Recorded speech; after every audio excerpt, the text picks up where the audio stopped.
السلام علیکم ورحمۃ اللہ وبرکاتہ۔ حضرات ناظرین، کبھی ہمارے طبقے میں یعنی علماء کے درمیان میں اس موضوع پر، اس ٹاپک پر کبھی بات ہوتی ہے کہ کیا بات ہے، بڑی بڑی صلاحیتیں رکھنے والے بھی ہمارے درمیان میں موجود ہیں، اس کے باوجود عوام الناس کی طرف سے جیسی عزت علماء کی ہونی چاہیے ایسی نہیں ہو رہی ہے، اس کے اندر بہت بڑی کمی ہے۔ ایسا کیوں؟ اس شبے کا سیدھا سادہ جواب تو یہ ہے کہ آج کل عوام الناس میں عزت کی ایک معیار ہے، وہ معیار پر جب علماء کو نہیں دیکھتے تو وہ یوں سمجھتے ہیں کہ بس ان کی حیثیت بس اتنی ہے۔ ان کے معیار یہ ہے کہ آدمی کا لباس یعنی ظاہرداری بڑی اچھی ہو اور بڑا بہترین سپرے لگایا ہوا ہو اور بڑے اچھے جوتے پہنے ہوا ہوں، اچھی گاڑیوں کے اندر سوار ہو کر وہ آئے اور اس کا کھانا پینا سب کچھ بڑا اچھا ہو، عمدہ ہو، تو سمجھتے ہیں کہ بڑی قابلیت والا ہے، بڑی لیاقت اور بڑی عزتوں والا ہے۔ جب علماء اکرام کو دیکھتے ہیں کہ ان کی طرز زندگی اور ان کا رہن سہن اور ان کا لباس، ان کی گفتگو، ان تمام چیزوں کے اندر وہ سادگی کو جب دیکھتے ہیں تو وہ بیچارے یہ فیصلہ کرنے پر مجبور ہوتے ہیں کہ بس ان کی حیثیت بس اتنی ہے۔ اور لوگوں کا یہ جو نظریہ، یہ آج سے نہیں، اس طرح کے جو خیالات علماء اکرام کے طبقے کے بارے میں آج سے 100 سال پہلے کی میں بات کر رہا ہوں۔ حضرت حکیم الامت مجدد الملت حضرت مولانا اشرف علی صاحب تھانوی رحمۃ اللہ علیہ اپنے خطبات کے اندر لکھتے ہیں کہ وہ زمانے میں دیکھیے جنٹل مینوں میں علماء اکرام کو دیکھنے کا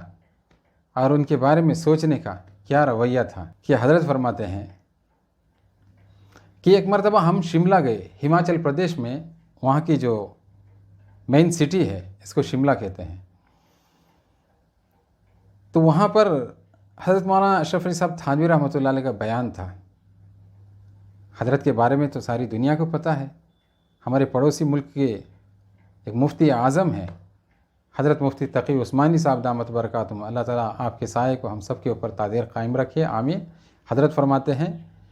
کہ میں پہلے عوام الناس سے یہ درخواست کرتا تھا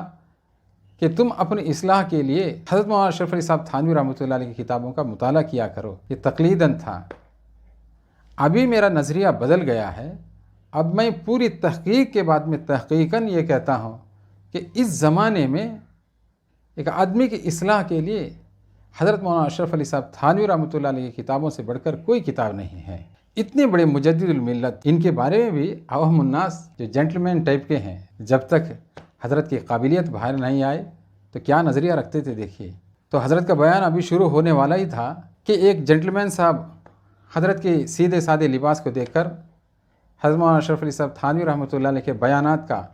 تشہیر کرنے والے یعنی دوسروں تک پہنچانے والے ایک کرنل صاحب تھے جن کا نام ہے کرنل عبد المجید خان صاحب، ان سے آ کر وہ شخص کہنے لگے کہ تمہارے مولویوں کے لباس تو ایسے ہوتے ہیں جیسا کہ ابھی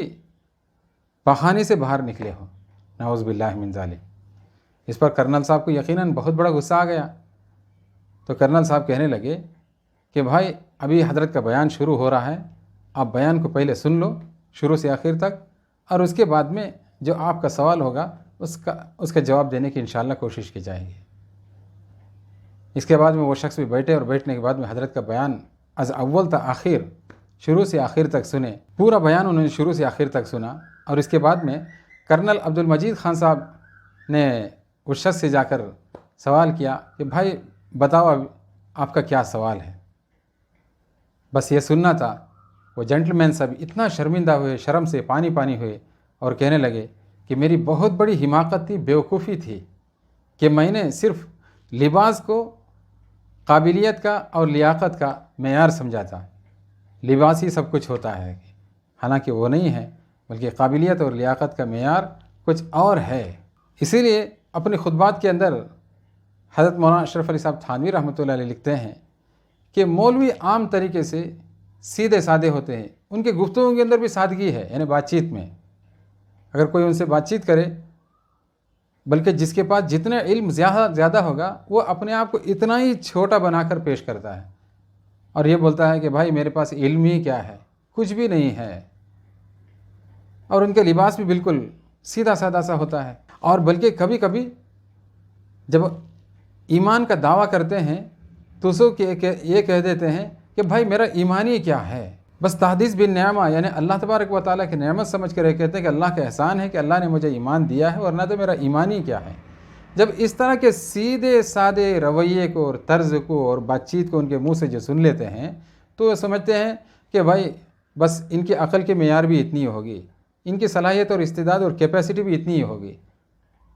اسی لیے عام طریقے سے لوگوں میں ایک بات مشہور ہے کہ ملا کی دوڑ مسجد تک کر کے، بس یہ مسجد کے چار دیواری کی حد تک ہی ہے، اس کے علاوہ ان کے اندر کوئی لیاقت اور صلاحیت نہیں ہے، کچھ نہیں کر سکتے ہیں۔ تو لہٰذا حضرات علماء اکرام، یہ دیکھیے عوام الناس کا ذہن علماء اکرام کے بارے میں سوچنے کے سلسلے میں، جب تک ہماری اور آپ کی صلاحیتیں ان کے سامنے اجاگر نہیں ہوگی، ان کے درمیان میں ہم جائیں اور جانے کے بعد میں ان کی اصلاح کی فکر نہیں کریں گے، ان کے سامنے اپنے علم کو حکمت کے ساتھ میں نہیں رکھیں گے، ان کو علم کے ساتھ میں نہیں جوڑیں گے اور علم سے پیار و محبت ان سے پیدا نہیں کریں گے، تو اتنی ہی دوری